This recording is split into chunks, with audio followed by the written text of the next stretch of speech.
Hello everyone, I'm your host Pensyfan19 and welcome to the April 2025 Pensyfan Periodical. This time celebrating 5 years of the series on this channel.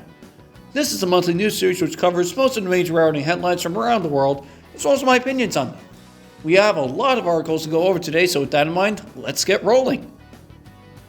Up first, we're starting off this episode with alarming news from Philly, as SEPTA is poised to cut several regional rail and bus routes while raising fares if it does not receive funding from the PA state legislature.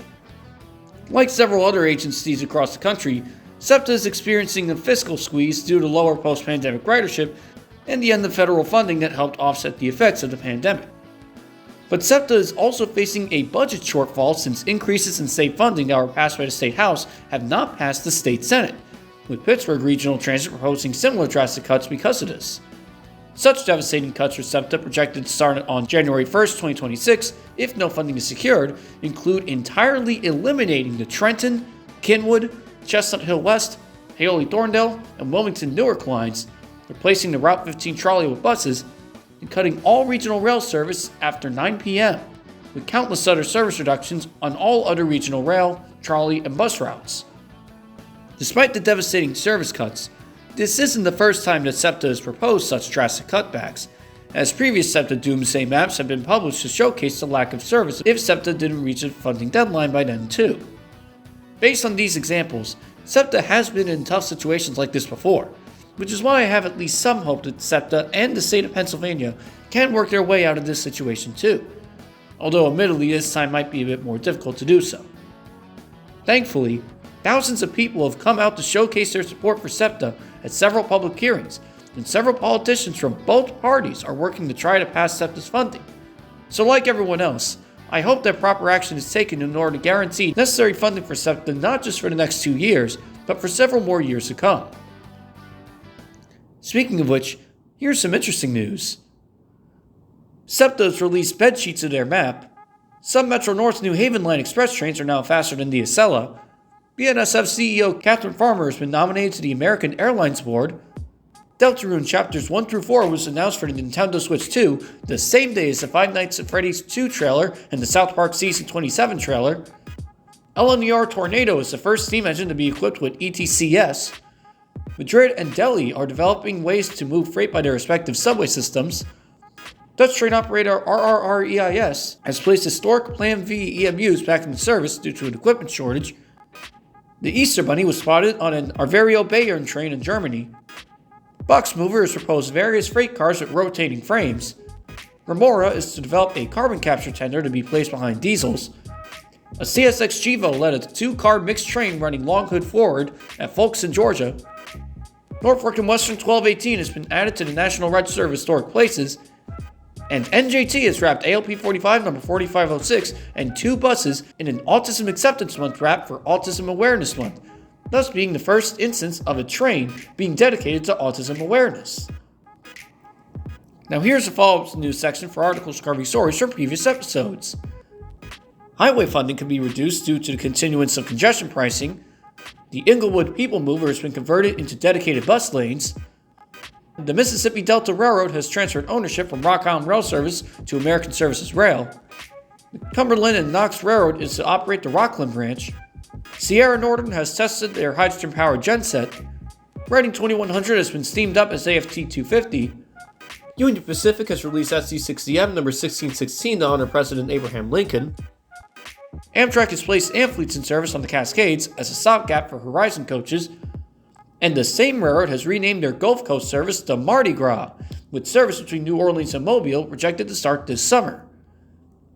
In other news, CPKC has sold the Panama Canal Railway to APM Terminals, British Steel has entered British government control, Hyder Blick has gone bankrupt, the Rocky Mountain Railroad Club is to merge with the Colorado Railroad Museum, the Delaware and Ulster Railroad is to resume operations, dire wolves have been brought back from extinction, or rather hybrids with gray wolves, Grand Central is to purchase tri-mode HSTs. Siemens has released designs for their hydrogen-powered Miero for Bavaria. Stadler is to deliver Flirt Aku EMUs for DB Regio, along with hybrid MUs for CP in France. Tobu Railways has released the design of the 90,000 series, while JR East has sold Kihop 40 and Kihop 48 DMUs to the State Railway of Thailand. CRRC has delivered STD1 diesels to Mozambique.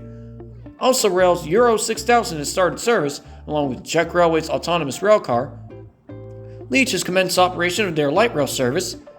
And Patco reopened Franklin Square Station for the 5th time in history.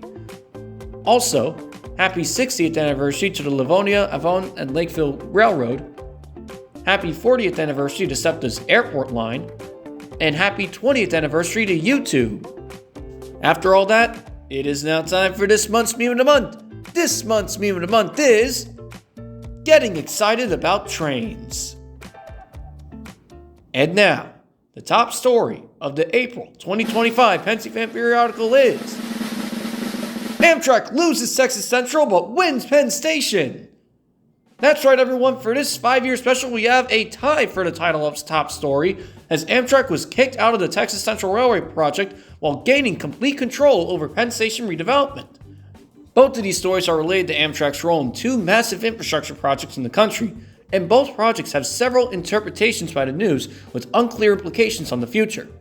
The first of the 2 is a little more straightforward, as Amtrak has been removed from Texas Central Railway as the $64 million grant from Amtrak for the project was canceled by the Secretary of Transportation. Once again serving as a follow-up story, this comes roughly 2 years after Amtrak took over the project, with it being in an already uncertain state with the previous CEO stepping down, but the addition of Amtrak's involvement for the project caused some confusion for some as to whether Texas Central Railway was still privately funded or now federally funded under Amtrak, especially with Amtrak announcing RFQs for the project just a few months ago.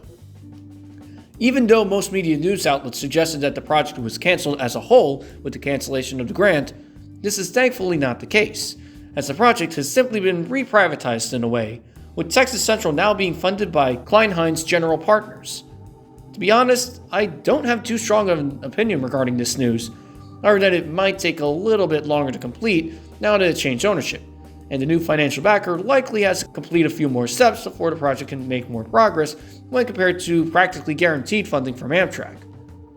Now, the second piece of news is even more confusing, as despite the current emphasis on spending less government funding, the redevelopment of Penn Station has been reassigned to Amtrak and the FRA, while kicking out the MTA, in order to save New York State funding. This has even less clear implications, as Amtrak has always owned Penn Station, as they and the MTA reviewed countless plans to redevelop the iconic passenger station, as it is now unknown if one of these plans now have priority to be developed or if yet another new proposal will be made.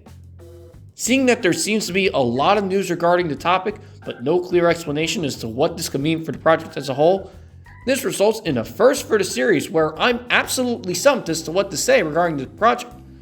Seriously, I got nothing for this one. Which is especially shocking seeing that I use AmRailFan the station all the time.